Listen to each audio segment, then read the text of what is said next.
Hello everybody, welcome to our YouTube channel. So basically in this video I'm going to discuss BEGG 134 reading the novel, right? So basically इस video में हम discuss करने वाले हैं BEGC जिसका code है 134 reading the novel, right? इसके हम बेसिकली जो है मोस्ट इंपॉर्टेंट क्वेश्चंस करने वाले हैं। मोस्ट इंपॉर्टेंट क्वेश्चंस के आंसर्स को हम डिस्कस करने वाले हैं जो कि प्रीवियस 5 ईयर्स से लिए गए हैं, राइट? प्रीवियस 5 ईयर्स के PYQ से लिए गए हैं और ये जून जून 2026 एग्ज़ाम अटेम्प्ट के लिए है और दिसंबर 2026 एग्ज़ाम अटेम्प्ट के लिए है। सो आप न्यू हो इस यूट्यूब चैनल पर तो प्लीज़ सब्सक्राइब कर देना, राइट? सो बढ़ते हैं हम आगे। So section A, so note में दिया हुआ है answer any 3 questions in about 500 words each, यानी जो है ना इसमें हमें आंसर करना है। हमें बहुत सारे क्वेश्चन दिए हुए हैं, राइट? सो हमें उनमें से किसी 3 क्वेश्चन को आंसर करना है विद इन 500 वर्ड्स, राइट? तो शुरू करते हैं। पहला क्वेश्चन में हमें से पूछ रहा है, would you consider Things fall Apart to be a modern classic? Support your answer properly. हमसे क्वेश्चन में पूछ रहा है, बेसिकली जो है अपना थिंग्स फॉल अपार्ट एक टाइप का ये उपन्यास है, राइट? इसमें हमें बताना है कि क्या ये मॉडर्न क्लासिक में काउंट होते हैं, राइट? सो हमें अपने आंसर को सपोर्ट करना है अप्रोप्रिएटली। शुरू करते हैं। Things Fall Apart by Chinua Achebe can confidently be considered a modern classic. इसे modern classic में माना जाएगा, both for a literary excellence and its enduring cultural and historical significance. इसके excellence के चक्कर में और इसके cultural और historical significance के चक्कर में, right? A modern classic generally refers to a work produced in a modern era.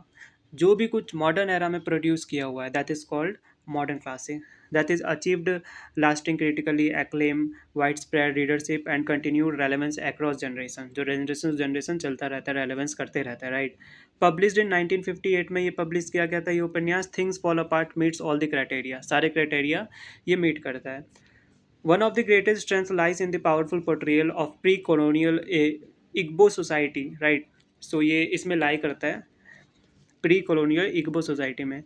AKB presents a nuanced, dignified and internally complex African culture challenging the distorted and afforded dehumanizing depictions found in earlier colonial literature। Basically क्या है इसमें बहुत सारे जो है ना डीकोलोनाइजिंग ये सब जो है ना ये इसमें फाइंड किया है colonial literature में, right? So The corrective perspective alone has made the novel foundational and post-colonial studies। इसमें करेक्टिव जो पर्सपेक्टिव जो है इसमें इस नॉवल के फाउंडेशनल में पोस्ट कॉलोनियल स्टडीज़ में बनाया गया है। द नॉवल्स प्रोटैगनिस्ट, प्रोटैगनिस्ट का मतलब क्या होता है पहले ये समझो। प्रोटैगनिस्ट का मतलब होता है main character, right? Main character, CHARA character, right? Main character क्या था? द नॉवल्स प्रोटैगनिस्ट ओकोनको जो था अपना main character is a deeply human and tragic figure. His struggle between personal ambition, cultural expectation and the forces of changes reflects universal themes such as identity, masculinity, tradition and resistance। These themes transcend time and geography, allowing readers from different backgrounds to relate the narrative। The tragic fall of Okonkwo also echoes classical tragic structure, linking the novel to a broader literary tradition while maintaining a distinctly modern voice। Basically इसी के बारे में ये पूरा लिखा हुआ है और बहुत ही इजी लैंग्वेज में आप इसे रीड कर सकते हैं, राइट? बढ़ते क्वेश्चन 2 में। What do you understand by the term biographical approach to a novel? Elaborate giving suitable examples given a novel in your syllabus। जो बेसिकली क्वेश्चन हमसे पूछ रहा है बायोग्राफिकल अप्रोच में, राइट? हम क्या समझते हैं नॉवल के लिए, हमें एलाबोरेट करना है विद सुटेबल एग्जाम्पल, प्रॉपर उदाहरण से हमें समझाना है। चलिए देखते हैं। The biographical approach to a novel is a method of literary criticism and interprets a work by closely examining the author's life experiences, beliefs, and historical context. Right? This approach assumes that an author's personal history significantly influences the themes, characters, and events in their writing. By understanding the writer's background, readers can gain deeper insights into the meaning and purpose of the novel. Right? In this approach, the novel is not seen in is not seen as an isolated text but as a reflection of the author's life. Elements such as the author's childhood, social environment, political views, and cultural experience are used to explain why certain ideas or characters appear in the work. However, it is important to balance this method with textual analysis, as a novel is also shaped by imagination and artistic creativity. So basically इसी के बारे में अपना सारा लिखा हुआ है, और आप ये वाला रीड कर सकते हैं, बहुत ही सिंपल वे में इसको लिखा गया है, राइट। बाकी बाकी का आप रीड कर लेना, जो कि बहुत ही शॉर्ट फॉर्म में तो नहीं, लॉन्ग फॉर्म में लिखा है, पर इजी टू अंडरस्टैंड है, राइट। सो क्वेश्चन 3 में देखते हैं, does the title of things fall apart have any significance. जो अपना जो टाइटल है, राइट, अपने उपन्यास का, क्या वो सच में सिग्निफिकेंस कोई मैच बनता है, हमें डिस्कस करना है। The title Things Fall Apart by Chinua Achebe is highly significant, highly significant and deeply connected to the central themes of the novel. It is not merely descriptive but symbolic, reflecting the collapse of both an individual life and an entire cultural order. The phrase Things Fall Apart is derived from a line in W.B. Yeats' poem The Second Coming, which reads Things fall apart. The center cannot hold. This allusion is important because it suggests a world descending into chaos where stabilized systems and values are breaking down. Right. Akebi's deliberately usually the references in the highlight in the disintegration of Igbo society under the pressure of colonialism and internal conflict. Right. So ये आप rate कर सकते हैं। बढ़ते हैं अपने fifth question में। Fifth main important question में क्या पूछ रहा है, मेनली जो आपको क्वेश्चन देखना है, क्वेश्चन समझना है, राइट, कि क्या आखिर एक्चुअली पूछ रहे हैं, फिर आप वहाँ पे बना के अपने आप लिख सकते हैं, right. Highlight the importance of songs and colloquial language in Paraja. So हमें हाईलाइट करना है जो हमारे जो इम्पोर्टेंस ऑफ सॉन्ग जो है उसे कोलोक्यूल लैंग्वेज को इन पराजा में बताना है, right. So Paraja by Gopinath Mohanty vividly portrays the life of tribal communities in Odisha, and the use of songs and colloquial language plays a crucial role in enriching the narrative. These elements not only enhance the authenticity of the novel but also serve as the powerful tools for expressing the emotions, cultures, and worldview of the Praja tribe. So basically, उनके emotion, culture और world view को प्रावा tribe में discuss करते हैं, right. आगे बढ़ते हैं। Songs in Praja are an integral part of tribal life and culture. They are not merely decorative but functional, reflecting the joys, sorrows, and everyday experiences of the people. Tribal communities often use songs during festivals, agricultural activities, and social gatherings. Through these songs, characters express collective emotions such as love, hope, suffering, and resistance. For instance, songs sung during moments of hardship or displacement highlight the pain of exploitation and loss. They also act as a means by preserving oral traditions and cultural identity, especially in a society where written records are minimal. The songs become a medium through which the inner life of community is communicated. जो inner life जो है community के वो भी इसमें communicate किया जा सके।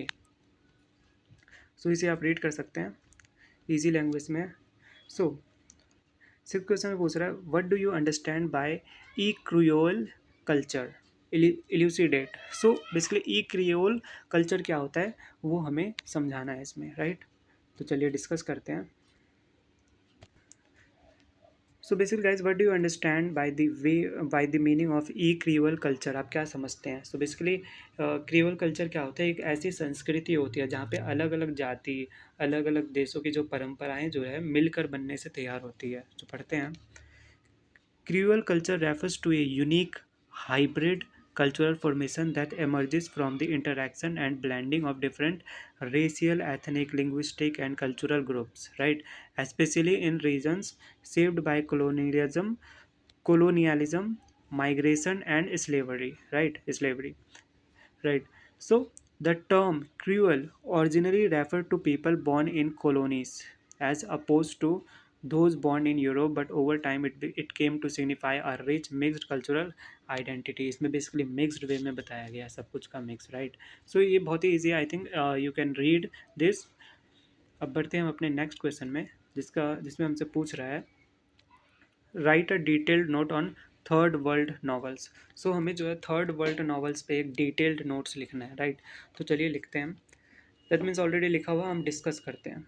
The term third world novels refers to literary works produced in countries of Asia, Africa, and Latin America that experienced colonial rule and its aftermath. Though the phrase Third World is now considered somewhat outdated, it historically described nations that were neither aligned with the capitalist bloc nor the socialist bloc during the Cold War. In literature, it signifies writings that emerge from societies grappling with colonialism, poverty, identify crisis and socio-political transformation. So basically third world novels में जो है, third world novels में जो भी कुछ हुआ वो आप यहाँ पे लिख सकते हैं, राइट। आगे बढ़ते हैं। सो बेसिकली आप लिख सकते हैं, इसे रीड कर सकते हैं, बहुत ही ईजी लैंग्वेज में है। So seventh question, what is your understanding of the Creole culture as described in the Awakening? The Awakening. So आपकी क्या समझ है क्रियोल कल्चर में जो कि द अवेकिंग में डिस्क्राइब किया है? In the awaking, Kate Chopin presents Creole culture as a distinctive social and cultural environment that deeply influence the characters, especially Adne Pontellier. Creole culture in the novels refers primarily in the French-descended Catholic community of Louisiana, particularly in New Orleans. During the late 19th century, it is portrayed as vibrant, traditional, and social structured with its own codes of behavior, especially regarding family, gender roles, and social interaction. So ये हमारा most important line होता है, right. So one of the most striking aspect of Creole culture in the novel is its openness in social relations combined with strict moral boundaries. The Creoles are depicted as expressive, warm, and uninhibited in their conversations. They speak freely about topics such as love and relationships, which might be considered inappropriate in other societies. For example, characters like Adele Ratignole openly discuss matters of childbirth and affection. However, this openness does not imply moral looseness. Instead, it coexists with a strong emphasis and chastity, marital uh, fidelity, and social propriety.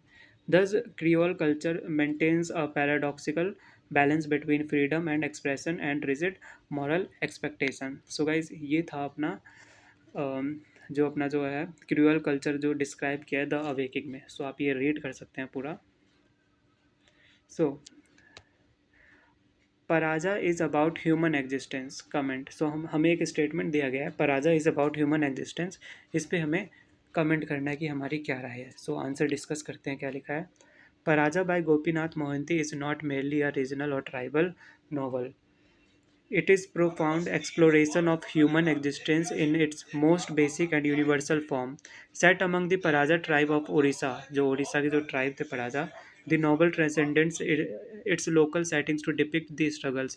इसके struggles को depict करता है, उनके dignity, गौरव को, उनके suffering को जो वो सफ़र कर रहे थे, and resilience that define human life, right. उनके रेजिलेंस को जो ह्यूमन लाइफ में जो उनको डिफाइन कर रहे हैं through the lives of people, tribal people. Mohinty presents an instance and moving portrayal of existence shaped by nature, society, and fate. Right. So यही सब जो है Paraja is about human existence, ये आप यहाँ से रीड कर सकते हैं, right.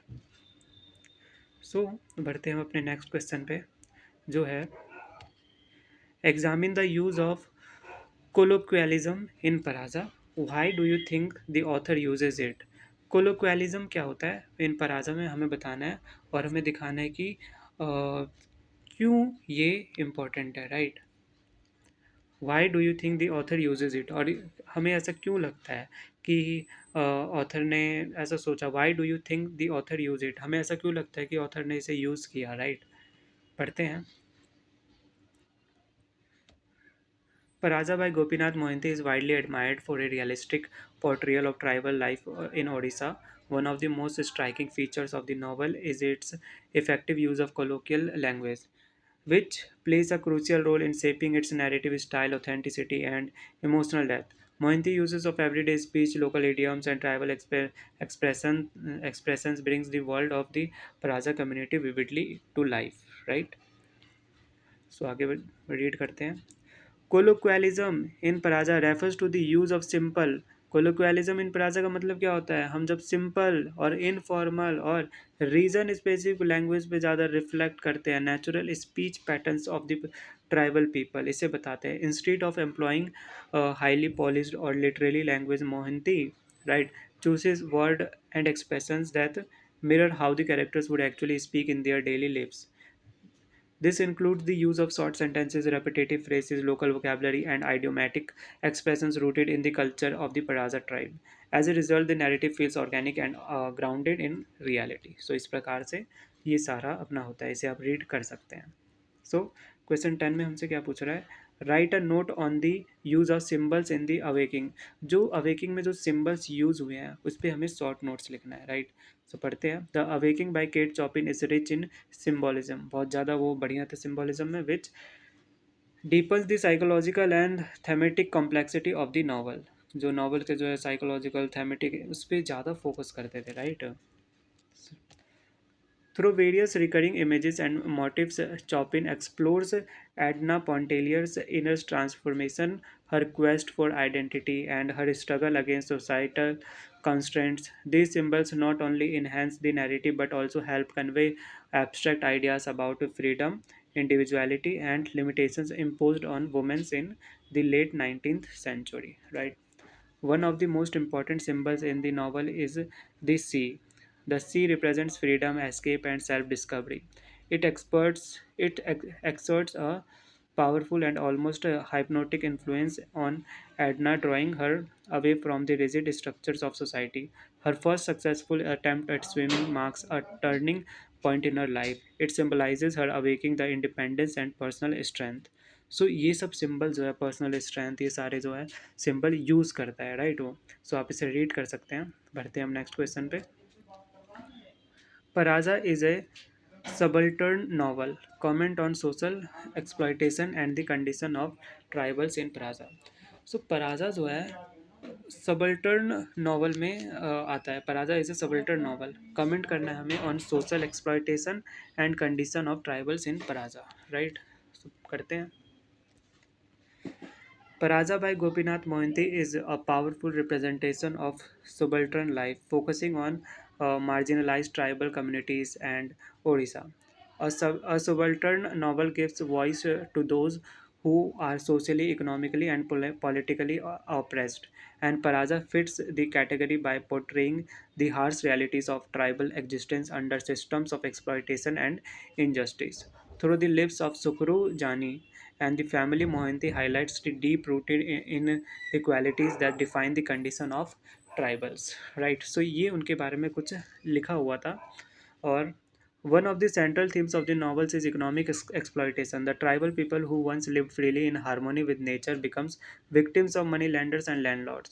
Due to poverty, the lack of awareness, they fall into the trap of debt, often borrowing small amount that gradually turns into unmanageable burdens. The system is designed to keep them in perpetual bondage, forcing them into labor that strips them of their dignity. This reflects a larger structure where the poor are systematically exploited by those in power.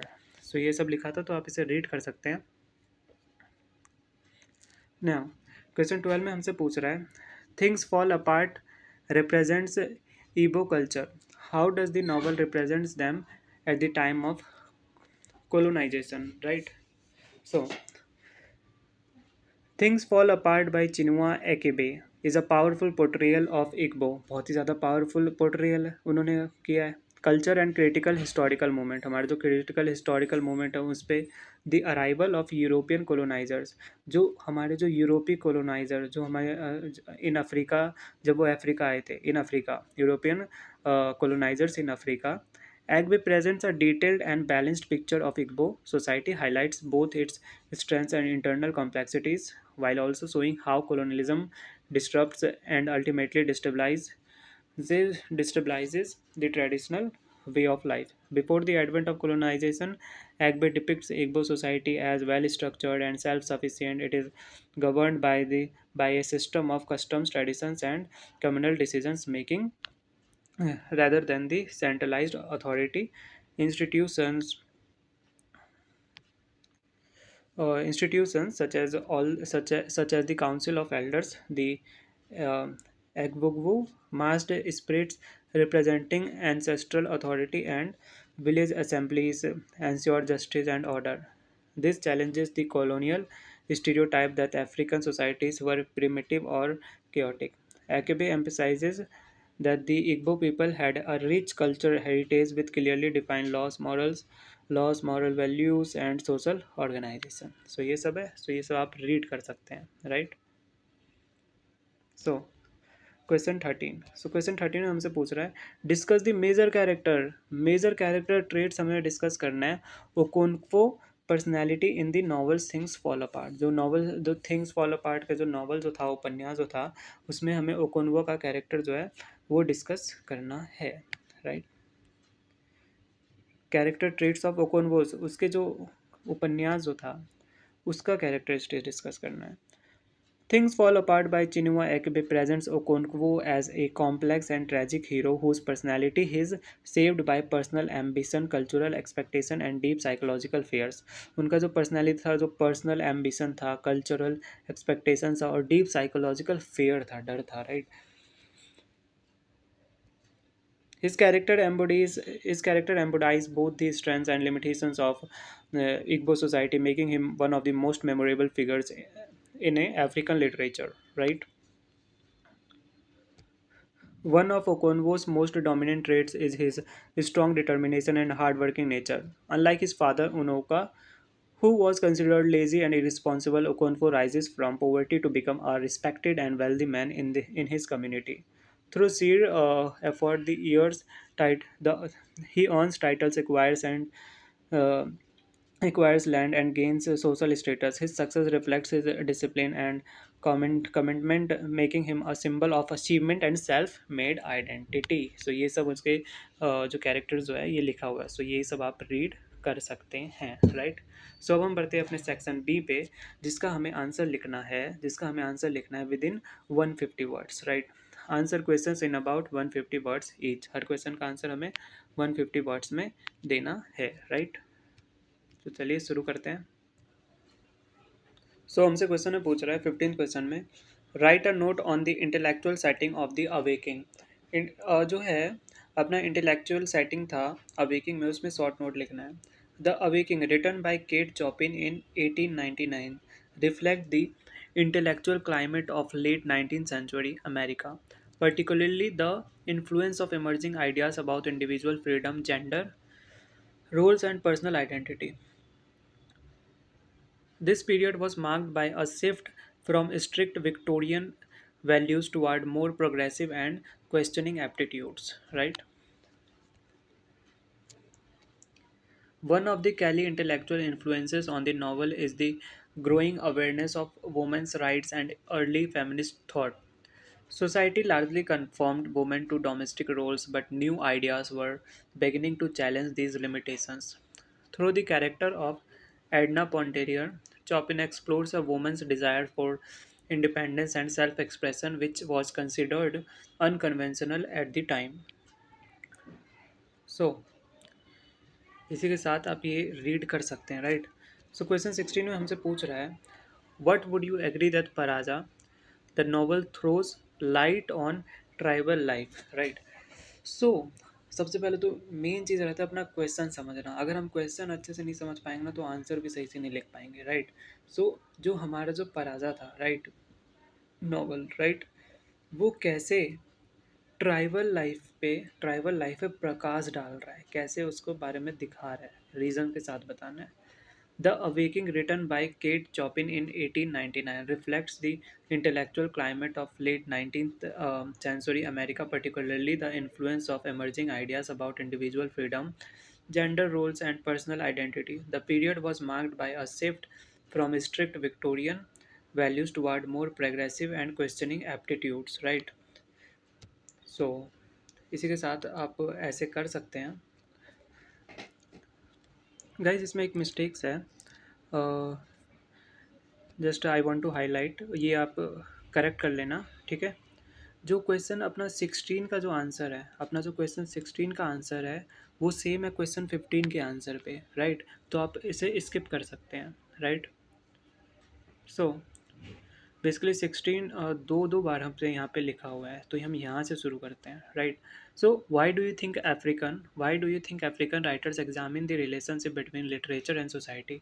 African writers closely examine the relationship between literature and society, बहुत ही ज़्यादा close होकर वो examine करते हैं, because their works are deeply rooted in historical culture and political realities. Many African nations experienced colonialism, which disrupted indigenous culture, language, and social structures. As a result, literature became a powerful tool to reflect the changes and to claim cultural identity. Right? So इसी के साथ आप ये question 16 read कर सकते हैं, जो कि आई थिंक बहुत ही ज़्यादा इजी लैंग्वेज में लिखा हुआ है ना। क्वेश्चन 17 पे पढ़ते हैं। Who were the Igbogbo, right? What role did they play in Igbo society? सो इग्बुगबू कौन था और उन्होंने क्या रोल प्ले किया था ईबो सोसाइटी पे, तो डिस्कस करते हैं।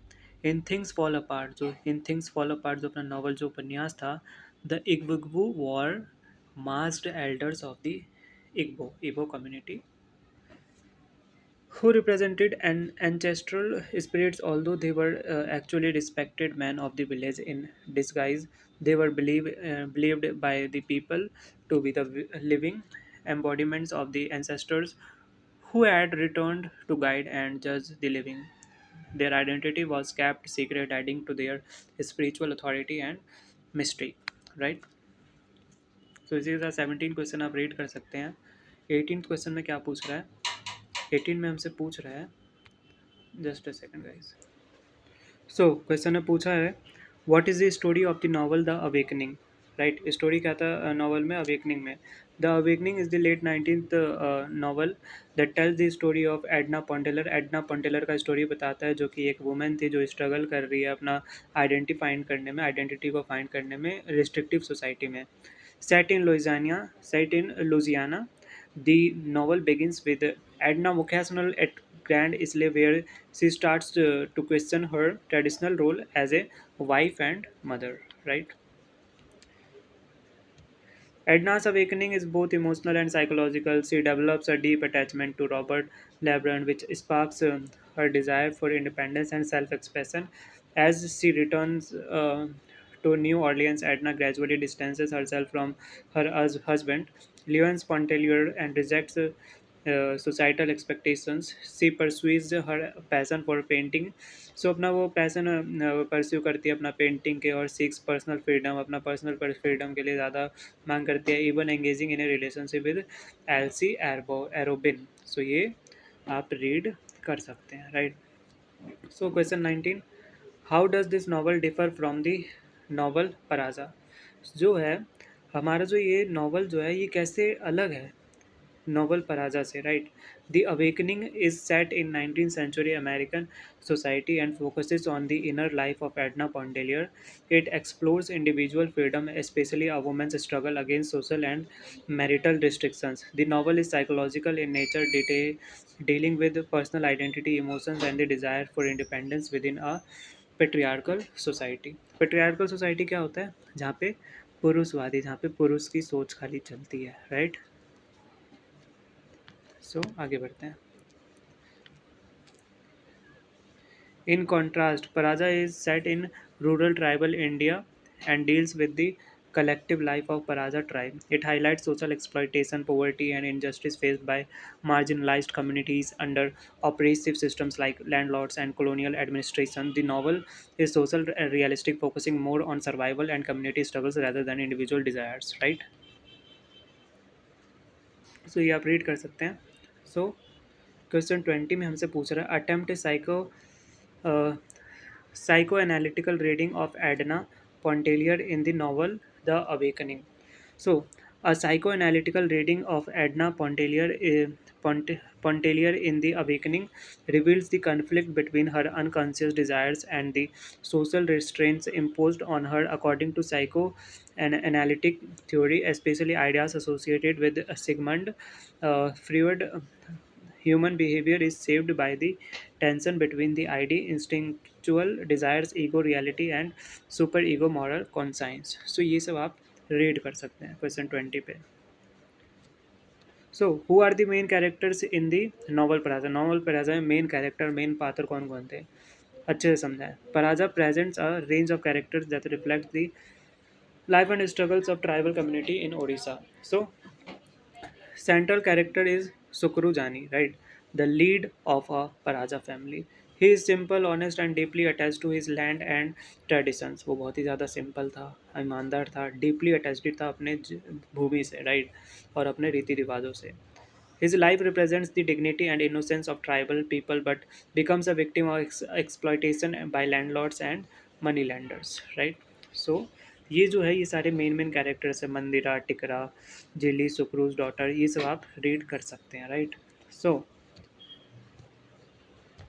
सो अब हमसे क्वेश्चन 22 में पूछ रहा है right about Ibo culture and how it has been depicted in the novel things fall apart. So हमें ईबो कल्चर के बारे में लिखना है और ये कैसे डिपिक्ट करता है नॉवल्स थिंग्स फॉल अपार्ट में. सो चलिए पढ़ते हैं. Things Fall Apart vividly depicts the rich and complex culture of Igbo society before the during the arrival of European colonizers. Chinua Achebe presents Igbo culture as well as a structured, democratic, and deeply rooted in tradition. The novel highlights key aspects of Igbo's life, such as religion, social organization, customs, and festivals. The people believe believe in a supreme god Chukwu and worship various deities and ancestral spirits. The Igbugbu masked elders representing ancestral spirits play an important role in administering justice and maintaining social order. Right. So this is all. What about you can read, right? How do you analyze the ending of Things Fall Apart? So जो Things Fall Apart जो अपना novels था उसकी जो ending जो था वो हम कैसे एनालाइज करते हैं, राइट. हमें कैसे एनालाइज करना है, हमने कैसे एनालाइज किया, राइट. सो ये पढ़ते हैं. So the thing, the ending of Things Fall Apart is tragic and deeply symbolic. बहुत ही ज़्यादा ट्रेजिक था और डीपली सिम्बॉलिक था, highlighting the collapse of both an individual and culture under colonial pressure. The protagonist, Okonkwo, kills a British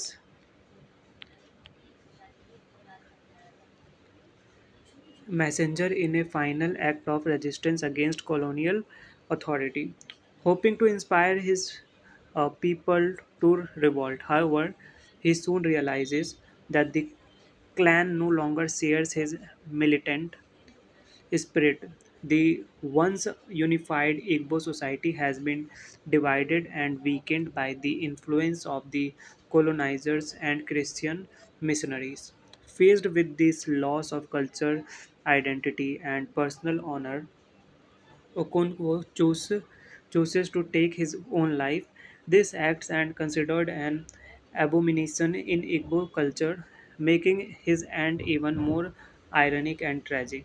It signifies not even his personal downfall but also the distinction of traditional values. सो ये सब इसके बारे में लिखा हुआ है, सो ये आप रीड कर सकते हैं, right. So discuss the significance of songs in Paraja. जो पराजा में जो भी गाने थे, राइट, पराजा में अपने जो भी गाने थे उसके सिग्निफिकेंस यानी उसका महत्व हमें बताना है, right. Significance, right. So in the novel Paraja, songs play a vital role in expressing the emotional, cultural, and social life of the tribal Paraja community. They are not merely artistic elements but an integral part of daily existence, reflecting the close bond between the people and nature. Songs in Paraja are often sung during festival, agricultural activities, and communal gatherings. They celebrate regions, love, and the rhythms of rural life, reinforcing a sense of unity and collective identity. Through these songs, the characters express joy, sorrow, hope, and despair in a natural and spontaneous way. So इसी के बारे में ये सारा लिखा हुआ है, तो आप इसके नीचे वाले को सारा रीड कर सकते हैं जो कि बहुत ही ईजी लैंग्वेज में लिखा हुआ है, राइट. सो क्वेश्चन 25 में हमें दिया गया है ही thought it was very discouraging that his wife, उसकी वाइफ जो है बहुत ही, उसने सोचा उसकी वाइफ जो है बहुत ही ज़्यादा डिस्करेजिंग है, right, who was the sole object of his existence and evinced so little interest in the things which concerned him and valued so little his conversation, right? So ये statement है जो दिया गया है, discuss the character of Edna in lieu of the above statements in the awakening। जो Edna का जो character था उसे हमें इस स्टेटमेंट से डिस्कस करना है, आखिर कैसा था। तो चलिए पढ़ते हैं। In The Awakening, this statement reflects Leon's Pontelier's dissatisfaction with his wife Edna Pontellier and reveals key aspects of Edna's character. Leon's expect Edna to conform to the traditional role of a devoted wife who shares her husband's interest and prioritizes his needs. However, Edna's lacks of interest in his concerns highlights her growing sense of individuality and emotional detachment from her prescribed domestic role. So ये सब लिखा हुआ है एडनेस के characters के बारे में, सो ये सब आप रीड कर सकते हैं, right. So what is the role of language in colonising one's mind. जो कोलोनाइजिंग वंस माइंड कहते हैं उनके लिए रोल ऑफ लैंग्वेज क्या है भाषा में, राइट। तो हमें ये रीड करना है, तो चलिए रीड करते हैं। Language plays a powerful role in colonising one's mind by shaping thoughts, identity, and cultural perception, right? So, colonial powers offers imposed their own language on the colonized not only as a medium of communication but also as a tool of control. When people are forced to abandon their native languages, they gradually lose connections with their traditions, values, and ways of thinking embedded in those languages. Right? So, writers like Ngugi wa Thiong'o argue that language carries culture and controlling language means controlling how people perceive themselves and the world. The colonized begin to view their own culture as inferior while considering the colonizer's language and culture as superior. This leads to a psychological form of domination where individuals internalize feelings of inadequacy and dependency. So, ये था उसके बारे में जो कि आप read कर सकते हैं। सो अब हम बढ़ते हैं अपने सेक्शन सी में, जिसमें हमें पर्टिकुलर टॉपिक दिया होगा उसके बारे में हमें लिखना है, right. So form and content क्या होता है। Form and content are two essential aspects of any literary work, closely interrelated and mutually dependent. Content refers to the subject matter, them themes, ideas, and messages conveyed by the writer, while form denotes the structure. जो content रहता है वो message दिखाता है कि क्या है, क्या मैसेज दे रहा है राइटर, पर जो फॉर्म जो है वो स्ट्रक्चर डोनेट करता है, उसके स्टाइल, उसके लैंग्वेज, उसके organisation through which these ideas are express, उसके ऑर्गेनाइजेशन को डिपेंड करता है, उसके आइडियाज़ को दिखाता है। A powerful piece of literature achieves harmony between the two, where the form enhances the meaning of the content. Right. So, for instance, a tragic theme is often best conveyed through a serious and elevated style, while satire may employ irony and humor as its form. Similarly, the choice of narrative technique, imagery, and tone shapes how the reader perceives the content. If form is inappropriate or weak, even a strong content may fail to create impact. Therefore, form is not merely decorative, it is integral to meaning. In essence, effective literature emerges when form and content work together to produce a unified artistic expression, right? So ये है इसके बारे में पूरा topic, right. सो अब हम बढ़ते हैं अपने नेक्स्ट टॉपिक पे, time and place in a novel. So time और प्लेस जो है नावल में क्या अहमियत निभाता है। Time and place are vital elements, बहुत ही बड़े एलिमेंट्स हैं नावल में। Often refer to as the setting, they provide the background against which the story unfolds and greatly influence the characters plot and themes. Time includes the historical period, season, or specific moment in which event occur, while place Place refers to the geographical location or environmental of the narrative.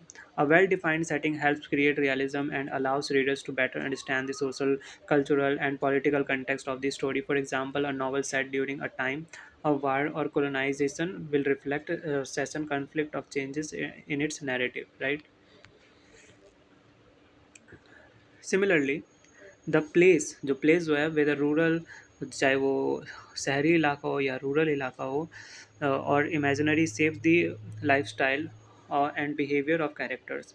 Time and place also contribute to mood and atmosphere, enhancing the reader's experience. Thus, they are not more backdrops but active forces that shape the meaning and direction of a novel. So third point है अपना origins of the English novel.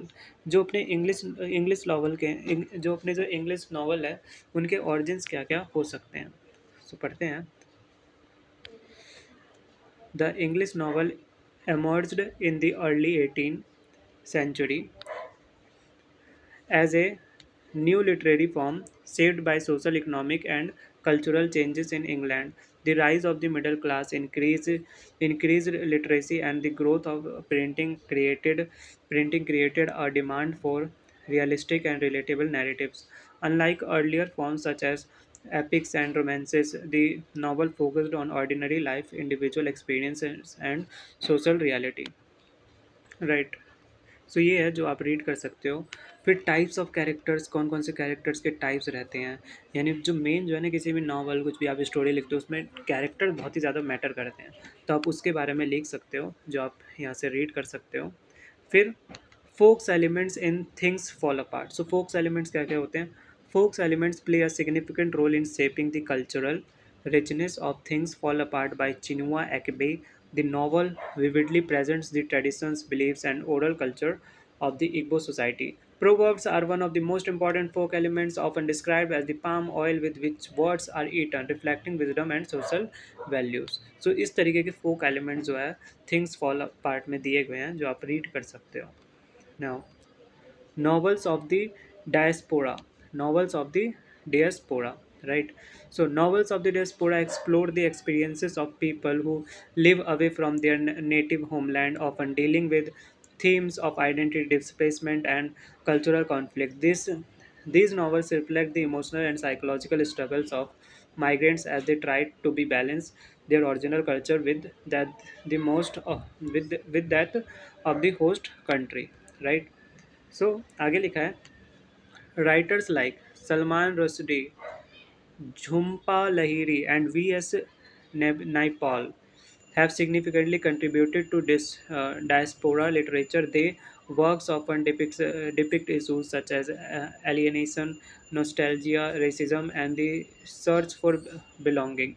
For instance, Lahiri's stories highlights the everyday lives of Indian immigrants and adjusting to foreign environments. So ये सब जो है आप read कर सकते हो उसके बारे में. So main components of A literary work. जो लिटरेरी वर्क रहता है उसके मेन कंपोनेंट्स क्या हो सकते हैं. Any literary work it's in built upon several की, बहुत ही सारे सेवरल की कंपोनेंट से मिला रहता है, जो जुड़ के मिला रहता है. मीनिंग उसका कुछ मीनिंग बनाते हैं, आर्टिस्टिक इफेक्ट बनाते हैं. The most fundamental elements is theme. जो थीम जो है मोस्ट फंडामेंटल एलिमेंट ज़्यादातर बहुत ही इंपॉर्टेंट प्ले करता है. विच कन्वे, जो कन्वे करता है सेंट्रल आइडिया, जो मेन आइडिया, जो सारांश जो है वो बताता है messages of the work. Equality importance is plot, the sequence of events that structures the narrative and maintains the reader's interest. ये है जो कि आप बाकी का आप रीड कर सकते हैं. सो थर्ड है एच पार्ट है अपना character. As I already discuss कि कैरेक्टर बहुत ही ज़्यादा इंपॉर्टेंट है तो इसके बारे में आप लिख सकते हैं नॉवल में कैरेक्टर क्यों इंपॉर्टेंट है. फिर नैरेटिव. नैरेटिव समझो. Narrative refers to the way a story is told. Narrative मतलब नरेट करना, राइट. मतलब पूरी स्टोरी में क्या क्या चल रहा है वो नरेट करना, इंक्लूडिंग द स्ट्रक्चर, उसका स्टाइल, उसका perspective used by the writer. It involves the sequence of events and how they are presented to the reader. A narrative can be delivered through different points of view, such as first person, second person, or third person narration, each offering a unique perspective on the story. So अलग अलग person जो है unique अपना perception बताता है, right. सो ये आप read कर सकते हो. फिर है अपना feminist approach to the study of literature. जो अपने फेमिनिस्ट अप्रोच है, right. So the feminist approach to literature examines text from the perspective of gender, right, focusing on the representation of woman. जो फेमिनिस्ट वर्ड कहाँ से बना है? वुमन से, right, female, right. And the ways in which literature reinforces or challenges patriarchal norms. जो feminist का मतलब क्या होता है? जो फीमेल्स को जो है और ज़्यादा प्रोत्साहित करता है उनके काम में वाम में, जो है जो उससे बचाता है। जो पेट्रियार्कल नॉर्म्स है, पेट्रियार्कल सोसाइटी पता है क्या होता है? जहाँ पे पुरुष को ज़्यादा क्या दिया जाता है? प्रधानता, उनकी बात मानी जाती है। It seeks the uncover how female characters are portrayed, often questioning stereotypes, marginalization, and the limited roles assigned to women in traditional works. This approach also highlights the contributions of of women writers who have historically been neglected or undervalued. Feminists criticize analyze power relations between genders, exploring issues such as identity, sexuality, oppression, and equality. They aim to give voice to women's experiences and perspectives that have been suppressed in male-dominated literary traditions. Right. So ये आप जो है furthermore the feminist approach encourages readers to rethink expected interpretations and recognize biases in literature. It not only criticizes existing text but also promotes the creation of more inclusive and diverse literary works, thereby enriching this understanding of literature and society. Right. Then subaltern के बारे में आप लिख सकते हैं। The term सुबाल्टर्न क्या होता है? Refers to group of people who are socially politically और economically marginalised and excluded from dominant power structure. वो ऐसे ग्रुप ऑफ पीपल को कहते हैं सुबाल्टर्न, जो सामाजिक रूप से, राजनीतिक रूप से और इकोनॉमिकली अर्थशास्त्र के रूप से मार्जिनलाइज्ड है, right, excluded from dominant power structure में, right. In literary and cultural studies it is use to analyse the voices and experiences of those who have been historically oppressed, such as lower class colonized people, women and minorities. The concept gained prominence through the work of subaltern studies group, which focuses on rewriting history from the perspective of the marginalized rather than the elite, right? So ये सब आप read कर सकते हैं। Then कोलोक्वियल language है अपना, right, इसके बारे में आप पढ़ सकते हैं। सो कोलोकियल लैंग्वेज क्या होता है? कोलोकियल लैंग्वेज जो ऑलरेडी हमने डिस्कस कर चुके हैं, जब हम इनफॉर्मल वे में एवरीडे लैंग्वेज में जो हम यू कन्वर्जेशन करते हैं उसी को कोलोकियल लैंग्वेज कहते हैं। तो इसके बारे में, ये इस टॉपिक के बारे में आप लिख सकते हो 150 टू 200 वर्ड्स जो भी है इसके बारे में, ठीक है। सो आप रीड कर लेना। फिर बढ़ते हैं अपने हम industrial revolution and the novel, right. So industrial revolution and the novel, so इसके बारे में आप लिख सकते हो जो इंडस्ट्रियल रिवॉल्यूशन जो अपना हुआ था, राइट। सो नॉवल में क्या क्या होता है? Industrial revolution had a profound impact on the development. बहुत बड़ा इम्पैक्ट हुआ था प्रोफाउंड डेवलपमेंट में, नॉवल के development. It brought rapid industrialisation, urbanisation and changes in social structures which became central themes in many literary works. So ये सब बारे में आप लिख सकते हो, राइट। बढ़ते हैं आगे। So first person narrative mode in writing, सबसे पहले समझो इसका मतलब क्या होता है। फर्स्ट पर्सन यानी किसी स्टोरी में कोई एक बंदा है, वही स्टोरी भी बता रहा है और अपने आप को आई वी भी यूज़ कर रहा है, क्योंकि वही स्टोरी आपको एक तौर पे बता भी रहा है। इसलिए आपने कभी कभार देखा होगा आई का यूज़ हो रहा है, वी का यूज़ हो रहा है, वो अपने लिए यूज़ करता है, तो उसके बारे में आप लिख सकते हो, right. So an Indian novelist writing in English, कोई अगर इंडियन जो अपना उपन्यास लिखता है इंग्लिश में, सो उसके बारे में आप लिख सकते हो क्या क्या हो सकता है, राइट। कुछ नाम लिख सकते हो, जो इस यहाँ पे नाम सारे मेंशन है वो आप रीड कर सकते हो। So difference between early novels and post novels, जो पुराने नॉवेल्स रहते थे, जो अब नॉवेल्स आ रहे हैं, उन दोनों में क्या अंतर है? 18th century, 19th century, probably आप इन सब के बारे में लिख सकते हो, राइट। सो ये हमारा मेन मेन लग रहा है, ठीक है। 20th century novels issues and challenge, जो अभी के ज़माने में, जो हमारे जो 20th सेंचुरी में, राइट, जो अपने नॉवल जो इशू हो रहे हैं और उसके चैलेंजेस क्या क्या हो सकते हैं वो रीड करते हैं। The 20th century novels reflects a period of rapid social political and technological changes. जो रैपिड सोशल चेंजेस हो रहा है, पॉलिटिकल चेंजेस हो रहा है, टेक्नोलॉजिकल चेंजेस हो रहा है, इसके बारे में बताता है। Major historical events like the world war 1 and world war 2 deeply influenced writers, right, leading the themes of disillusionment, loss, and the breakdown of traditional values. Novelists begin to question established norms and explore the complexities of human psychology and identity.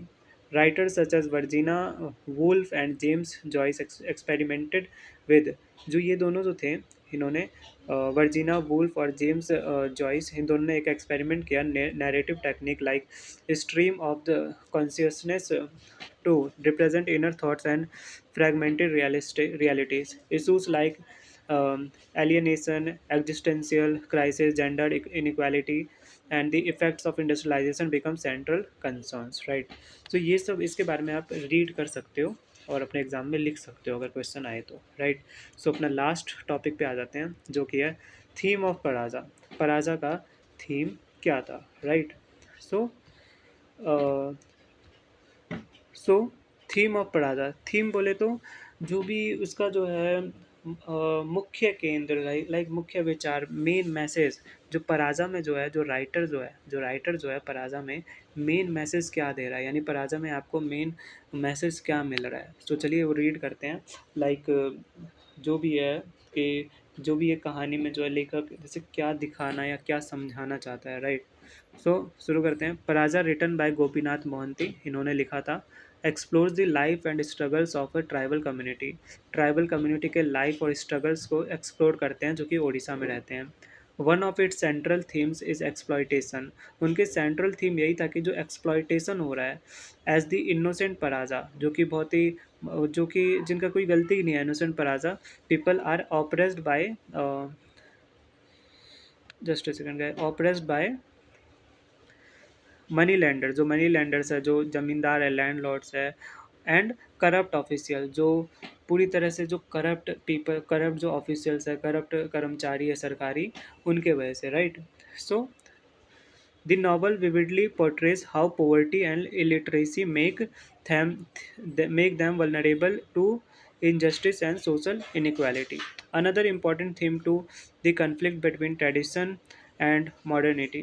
The tribal way of life, rooted in simplicity and harmony with nature, is disrupted by external forces of a changing society. This leads to cultural disintegration and loss of identity. Right. So last में पढ़ते हैं। The novel also highlights theme of dignity, जो ये novel जो है dignity को भी highlight करता है। डिग्निटी बोले तो क्या, डिग्निटी बोले तो क्या, गौरव, राइट। गौरव बोले तो मान सम्मान, जो भी डिग्निटी जो है उनकी गौरव प्रतिभा, राइट, वो सब चीज़ दिखा रहा है, उनके रेजिस्टेंस को दिखा रहा है, एंड ह्यूमन सफरिंग, जो वो सफ़र कर रहे हैं डिस्पाइट हार्डशिप, हार्डशिप से डिस्पाइट करते हुए उनके character, the characters strive to maintain their self respect, उनके सेल्फ रिस्पेक्ट को दिखा रहा है, राइट, आत्मसम्मान को दिखा रहा है, right. Through its realistic depiction, Paraza not only presents tribal life but also critiques the broader social system that marginalizes and exploits the weak.